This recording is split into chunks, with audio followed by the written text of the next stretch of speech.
जय श्री कृष्ण, जय श्री राम। अयोध्या में जो राजा दशरथ थे, उनका राज्य चलाने का तरीका कितना सुंदर था। उनकी सभी व्यवस्थाएं पूरी तरह से ढंग से चलती थी। उसके पीछे कोई ना कोई कारण तो होगा।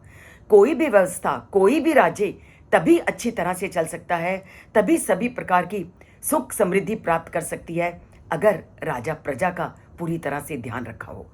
जब देश का सर्वोच्च नेता नियमों के अनुसार चलता है, तो उसके नीचे के सभी लोग अपने आप नियमों का पालन करना शुरू कर देते हैं। और इसका बहुत ही सुंदर वर्णन वाल्मीकि आज के श्लोक में करते हैं कि उस समय शत्रम ब्रह्ममुखम चा आसीद वैश्या शत्रम अनुव्रतः शूद्रस्त्वा धर्म निरतस्तीन वर्णान अनुचारिणः।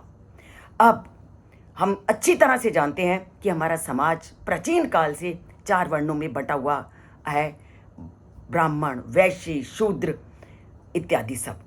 और सभी अपने अपने धर्म का पूरी तरह से अयोध्या के राजा दशरथ की आज्ञा के अनुसार काम करते थे।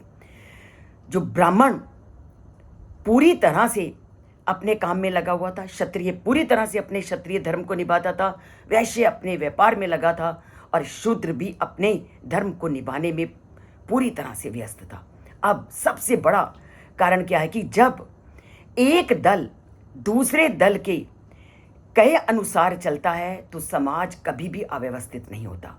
और यहाँ वाल्मीकि जी ने बहुत सुंदर वर्णन किया है कि ब्राह्मण वर्ग क्षत्रिय वर्ग को जो कुछ भी कहता था, क्षत्रिय वर्ग उसका पूरे विधि विधान से पालन करता था।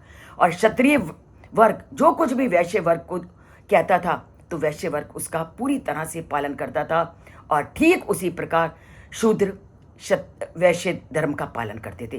तो हर वर्ग, चाहे ब्राह्मण वर्ग हो, चाहे क्षत्रिय वर्ग हो, चाहे वैश्य वर्ग हो, चाहे शूद्र वर्ग हो, ये सभी वर्ण कभी भी एक दूसरे के विरोध में नहीं जाते थे। ऊपर वाला नीचे वाले वर्ग को जैसे जैसे नियमों का पालन करने के लिए आदेश देते थे, तो वो वर्ग पूरी तरह से उनके नियमों के अनुसार चलता था। कभी भी उनकी आज्ञा का वो उल्लंघन नहीं करते थे। जैसे ब्राह्मण ने जो कुछ कहा, क्षत्रिय ने उसका पालन किया, क्षत्रिय ने जो कुछ कहा, वैश्य ने उसका पालन किया, और वैश्य ने जो कुछ कहा, शूद्र लोगों ने उसका पालन किया।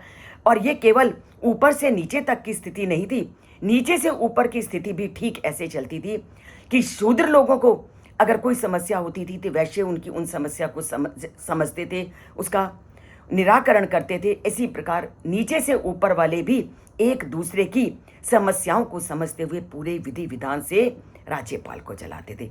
और राज्य को और देश को अगर ठीक तरह से चलाना है, तो इन चारों वर्गों के लोगों में, ऊपर से लेकर नीचे तक सभी वर्गों में एकजुट होना, एक दूसरे के विचारों को समझना, एक दूसरे के विचारों के साथ सामंजस्य बिठाना, ये राजा का कर्तव्य होता था।